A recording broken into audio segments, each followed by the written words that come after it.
कोई भी सपना साकार करने के लिए सबसे जरूरी है सही कोच का होना। चुनिए IIEL को और करें अपने इंग्लिश का सपना साकार।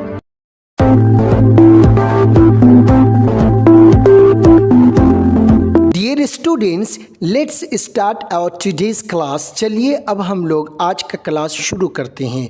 आज के क्लास को बहुस्न खूबी समझाने के लिए यहाँ वाइट बोर्ड पर मैंने एक बेहतरीन नक्शा बनाया है। इस नक्शे को गौर से समझिए और जो सवाल मैं आपसे पूछूं उसको जवाब दीजिए। As you can see on the screen there is written 3 o'clock। यहाँ पर 3 बजे लिखा हुआ है and here is written 4 o'clock। यहाँ पर 4 बज रहा है and here is written 5 o'clock और यहाँ पर 5 बज रहा है। और ये तीनों औकात यस्टरडे यानी गुज़श्ता कल के हैं। Yesterday I begin teaching at 3 o'clock। गुज़श्ता कल 3 बजे मैंने पढ़ाना शुरू किया and I stopped my teaching at 5 o'clock और मैंने 5 बजे पढ़ाना ख़त्म कर दिया। तो मुझे बताइए what was I doing eight 4 o'clock कि 4 बजे मैं क्या कर रहा था। I am going to write my question. ये सवाल है मेरा आपसे कि what was I doing at 5 o'clock कि 5 बजे मैं क्या कर रहा था। So what is your answer? आपका जवाब क्या होगा? आई hope so your answer is that ANSWER। Your answer is that you were teaching. आप पढ़ा रहे थे।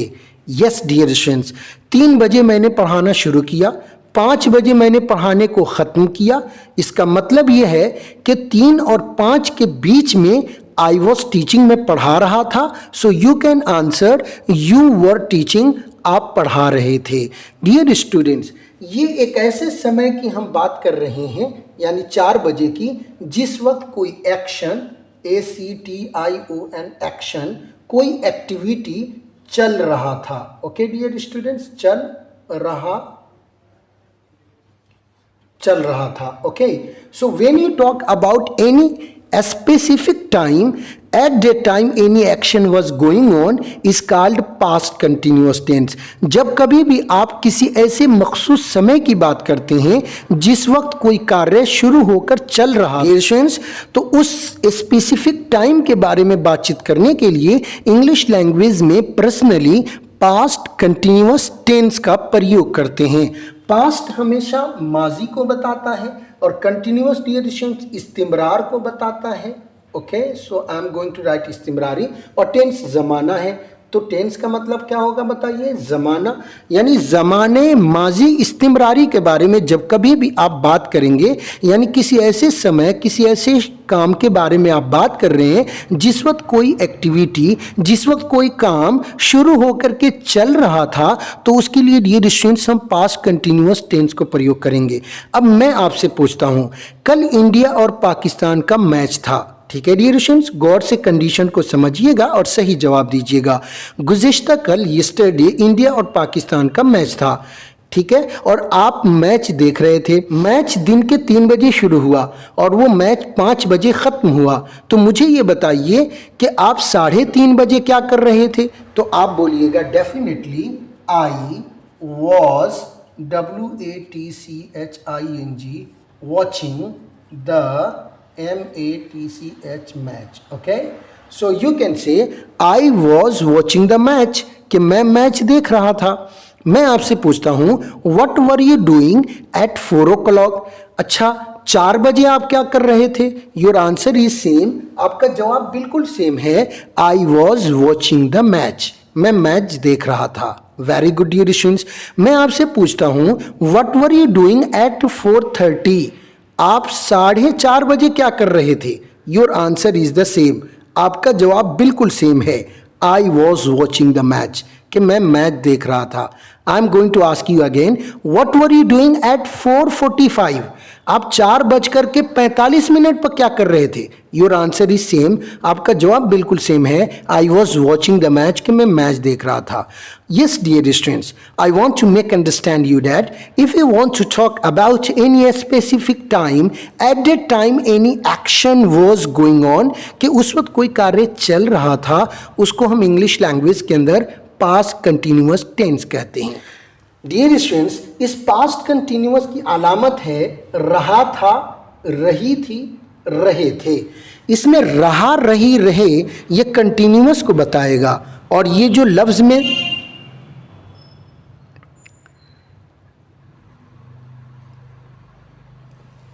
डियर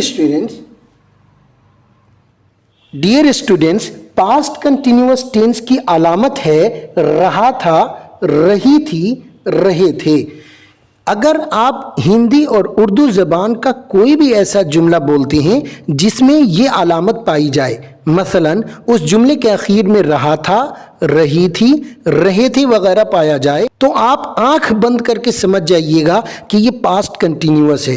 क्यों? इसमें रहा, रही, रहे ये कंटिन्यूअस को बताएगा, और जुमले में था, थी, थे ये आपको पास्ट को बताएगा। इस तरीके से यू कैन इजीली अंडरस्टैंड कि this tense belong to past continuous tense.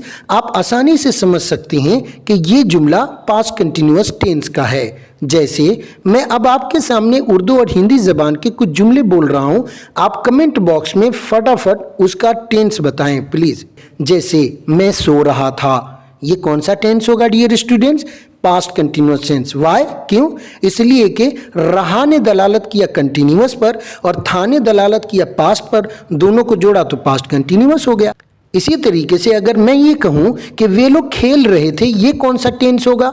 तो आप आसानी से पहचान सकते हैं, रहे ने दलालत किया कंटिन्यूअस पर और थे ने दलालत किया पास्ट पर, तो ये जुमला पास्ट कंटिन्यूअस टेंस का हो गया। इसी तरीके से हम लोग अंग्रेजी सीख रहे थे, ये कौन सा टेंस होगा?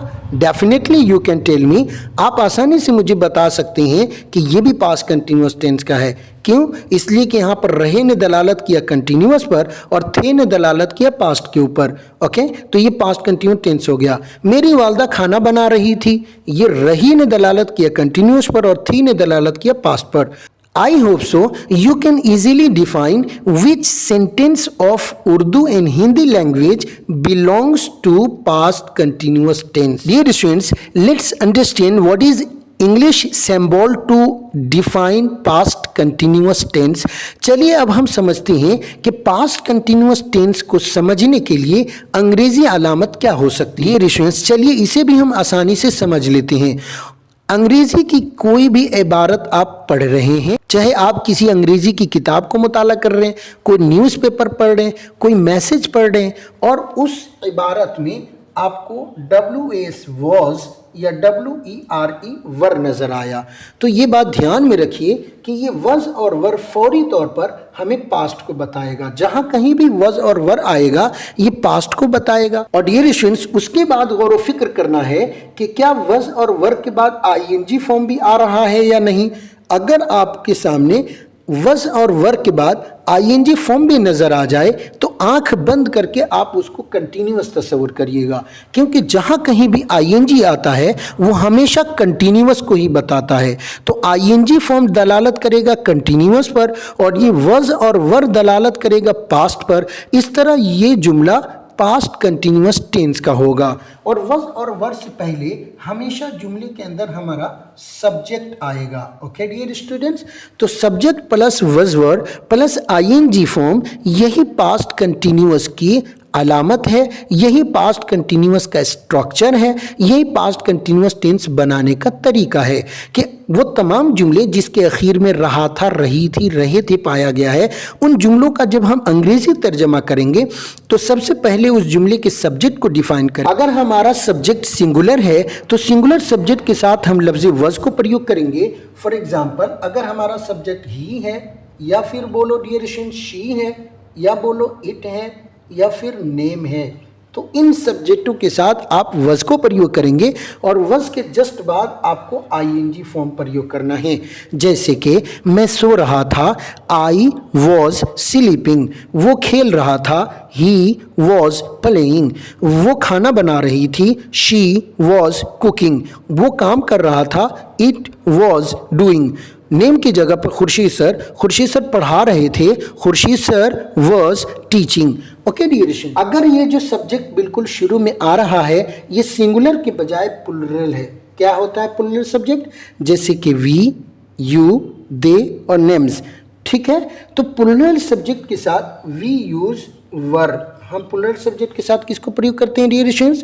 वर को प्रयोग करते हैं। और उसके बाद हम डायरेक्ट आईएनजी फॉर्म को ले आएंगे और ये वज और वर हमें पास्ट को बताएगा और ये आईएनजी फॉर्म हमें कंटिन्यूअस को बताएगा। फॉर एग्जांपल वी के साथ एक जुमला बोलिए कि हम लोग अंग्रेजी सीख रहे थे, वी वर लर्निंग इंग्लिश। वे लोग खेल रहे थे, दे वर प्लेइंग। आप लोग समझ रहे थे, यू वर अंडरस्टैंडिंग।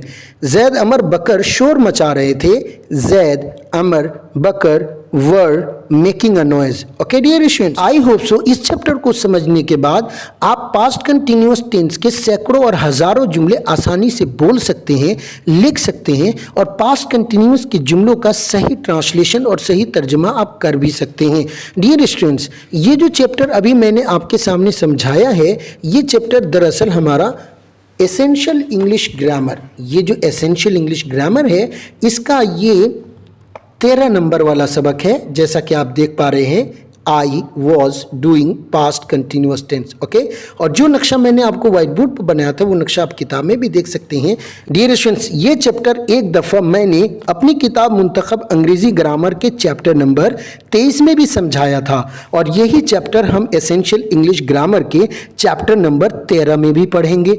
तो ये डिप्लोमा वाला सिलेबस है और ये जो हमने आपके सामने मैं अपनी किताब में समझाया था, ये हमारा स्पीकिंग कोर्स के सिलेबस में है। तो ये चीज़ आप दूसरी दफ़ा पढ़ेंगे। इस किताब के अंदर सारी बातें उर्दू ज़ुबान में हैं और इस किताब के अंदर सारी बातें इंग्लिश टू इंग्लिश है। So let's understand everything in essential English grammar. और आखिर में मैं आपको बताता चलूँ कि एसेंशियल इंग्लिश ग्रामर का पूरा क्लास, जो कि लगभग आधा घंटा से पौन घंटा का होता है, ये यूट्यूब पर शेयर नहीं किया जाता है। यूट्यूब पर यही कुछ मुख्तसर सी बातें हमने शेयर की हैं। अगर आप तफसीली तौर पर कोर्स करना चाहते हैं और स्पीकिंग प्लस डिप्लोमा कोर्स करना चाहते हैं तो आज ही आप प्ले स्टोर से IIEL मोबाइल एप्लीकेशन डाउनलोड करें और बिल्कुल मेरे जैसा एक बेहतरीन अंग्रेजी का टीचर बने। अंदाजे दर्स तो मेरे इस वीडियो लेक्चर से आपको पता चल ही गया होगा। फ्री के कंटेंट से मज़ा नहीं आता है, आप सीख नहीं पाते हैं। आप एप्लीकेशन पे आए, मामूली खर्चा बर्दाश्त करें और फिर आप बेतरतीब पढ़ाई करें और एक बेहतरीन और एक्सपर्ट टीचर और ट्रेनर बने। मिलते हैं एप्लीकेशन में, तब तक के लिए खुदा हाफिज़। अस्सलामु अलैकुम व रहमतुल्लाहि व बरकातुहू।